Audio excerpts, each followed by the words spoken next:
We'll take few questions before we start the next session.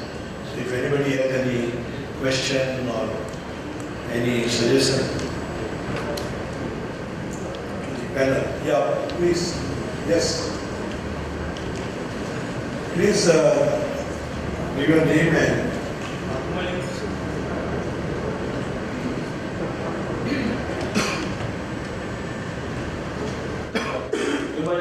I'm Pramod Shah, chairman of the Institutional Commission of India. There are two questions. One to Chairperson Madam. What is the scope of the capital market in China? Whether you come up with public issues or your joint ventures and you have got the partners from other countries in there. And one question to Mr. Ashish Chauhan. So you refer to about demographic dividend. So but what about the employment aspect and the education aspects? You can throw some light on that with your technological background. Thank you.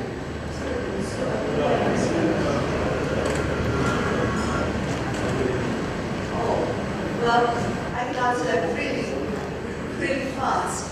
The capital market in China is very murky, very dangerous.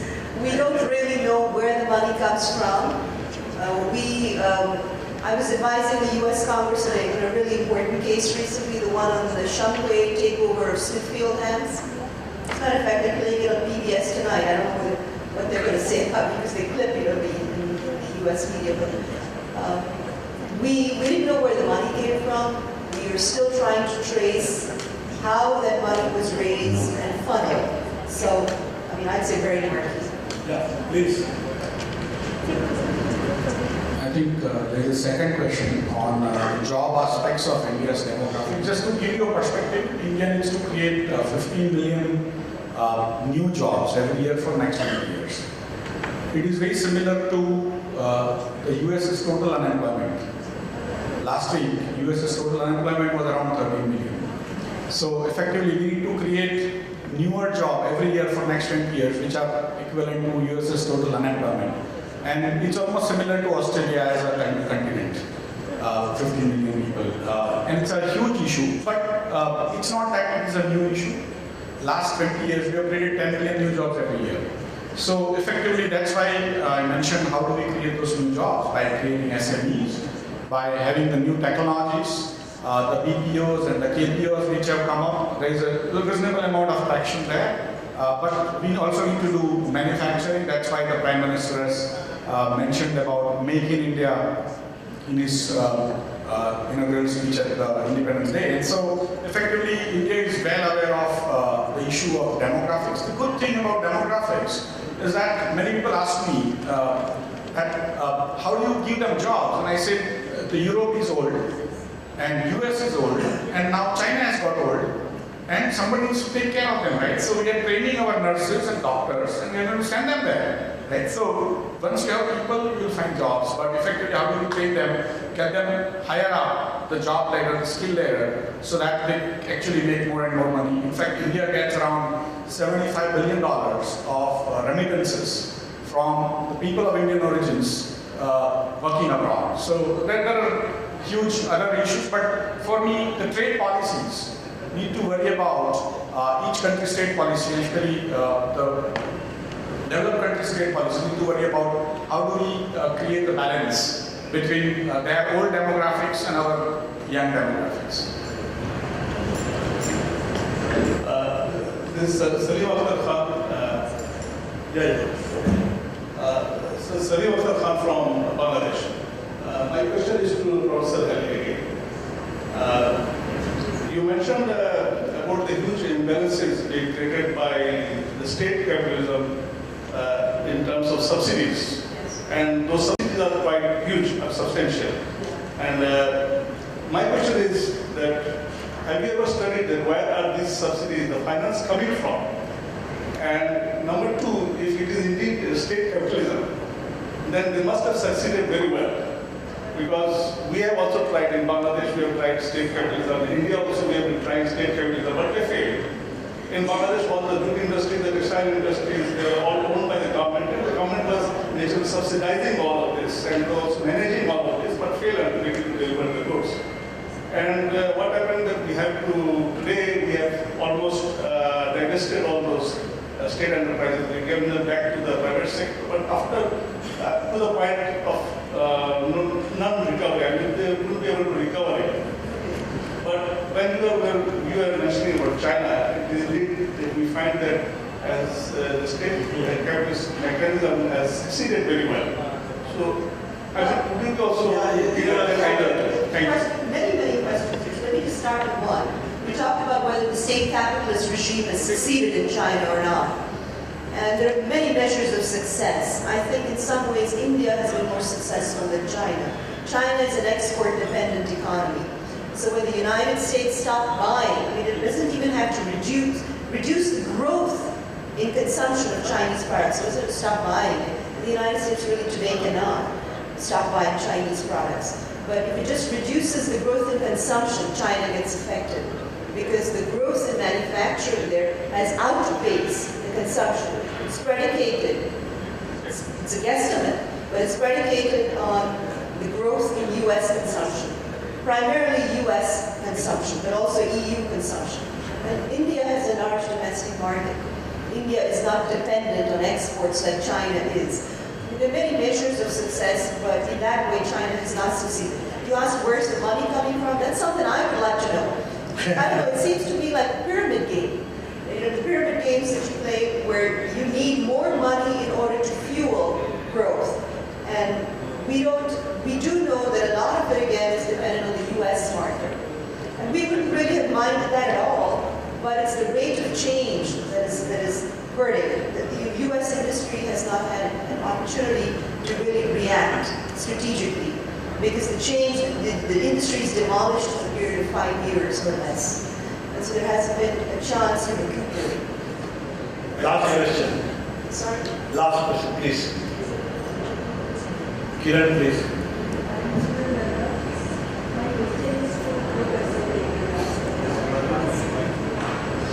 Now, Chinese subsidies, you explained very well how it is distortionary. My question is that Indian exports, as a result of Chinese distortionary subsidies, are becoming uncompetitive throughout the world over the years. It's not only with respect to China, with other countries too. Yeah. So, in the light of FTAs being restructured, rethought, and what would you advise Indian government to have in its FTA policy to counter this? Because it's a major factor. I think India is in actually a more precarious position than the United States is because India is industrializing. The United States has already industrialized. So being cornered into a niche area of being an exporter of commodities and technology to China, and China then develops and re-exports back to the United States, to India, is just not a good position for India to be in. And I think it's not just going to affect India, it's going to affect other industrializing countries in Brazil. So yes, I would say get into a free trade agreement with China very, very carefully, because the changes are very, very fast. Our next session is on free trade agreement and economic cooperation. So I think most of your issues will be answered, and you are not going out till lunch, so during lunch they can have a lot of questions answered. Also, one of our points here was comparative study of Central Asia, Southeast Asia, and Middle East policy framework. So, have you done any study on that? From where we can pick up? What are the 3 points India should do positively to ensure trade growth?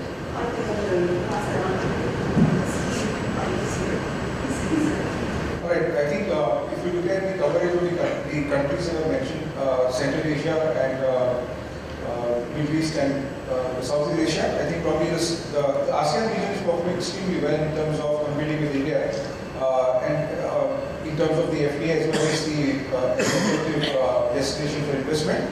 As opposed to that, Central Asia is of course a very small economy, so the countries which are there in Central Asia are probably not on the same lines, they're not so well industrialized as India and the ASEAN region is for that matter. And of course, Middle East has a very different offering in terms of oil and gas and again travel and tourism. So the economies of all these sectors are very, very different in terms of what they bring on board. So India is in a unique position in terms of what it offers. And of course, the competition clearly is from the ASEAN countries to begin with. And of course, there's an overwhelming share of China moving over India at all points of time. So that's not going away so easily for them. So, thank you. Key points, basic points we should consider to improve our trade. I think number one is the stability of the policies. Second is allowing manufacturing to take off in India. I think it's a takeoff from what Ashish just mentioned. There's a number of jobs that we need to create. So manufacturing needs great support. The stability of policies is a very important part as well. Our tax and regulatory systems should have a very clear, stable environment for the next 5 years of time. You cannot have a situation that people have to guess what will happen next in terms of prices, inflation, and taxes all the time. That's a very unstable thinking process to look at from an investment attraction perspective. So I think these are the 3 things I would probably mention as the key issues. If I may add to what you say, is that some of the Central Asia and Middle East countries export a lot of oil and oil products. So really our policy should be designed to export all manufacturing goods to those areas from where we import oil and commodities which we use, rather than trying to compete and cut our margins and compete with some of the manufacturing in South Asia or Southeast Asia or China. That would be a better policy for India to follow. No, I think your presidents are very clear on stable tax regime and all. Except that 2 points which I saw were not there.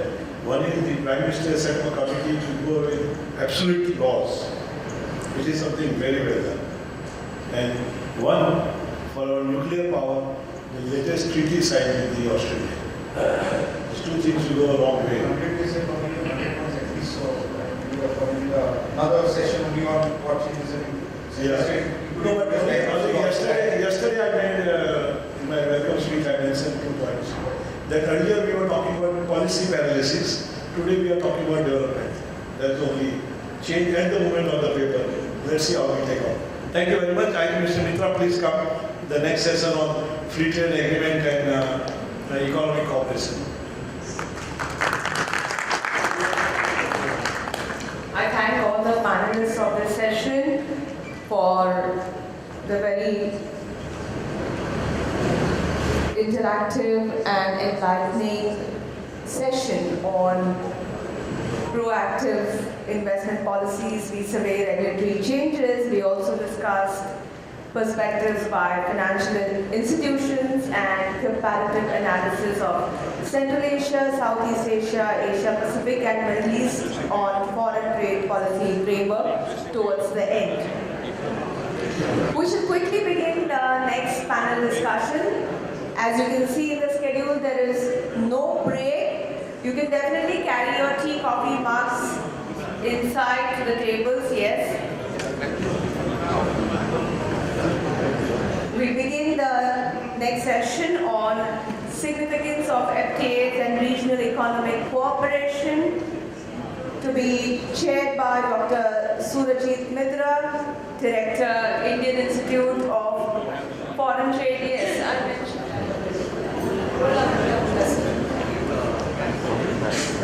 And the speakers for the session are Mr. Kevin Stolrick, Director, Indian Institute for Competitiveness, Toronto, Canada, Madam Kavita Iyengar, Economist, India Resident Mission, Asian Development Bank, welcome ma'am. Dr.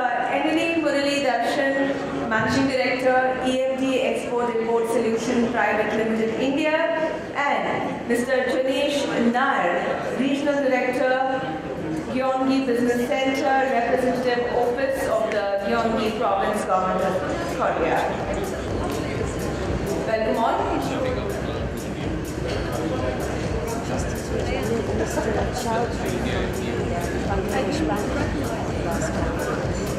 He was very supportive of the projects.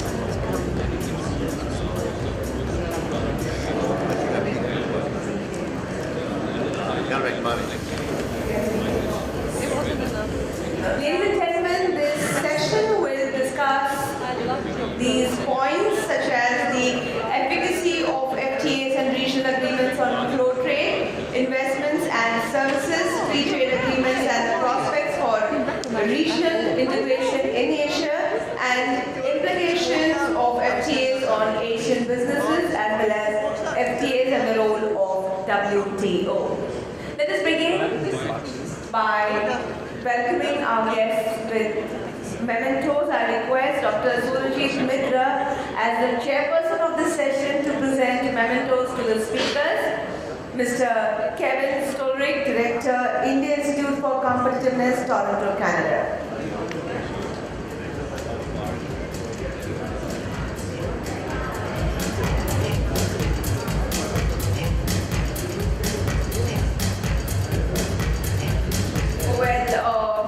That's Mr. Kalantri presenting the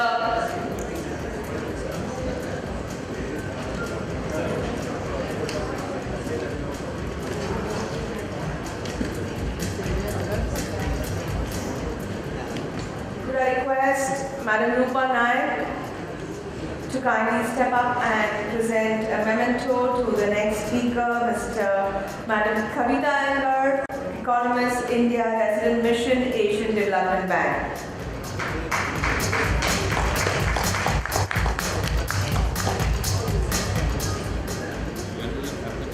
Could I request Captain Sumesh Batra to present a memento to Dr. Eneli Muralidarshan, Managing Director, EMD Export Import Solution Private Limited, India.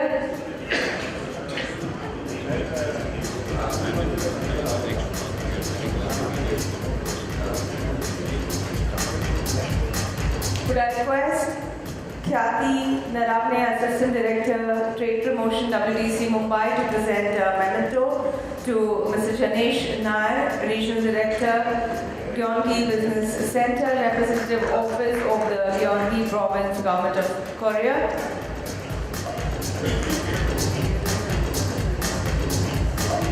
I request Mr. Upasani to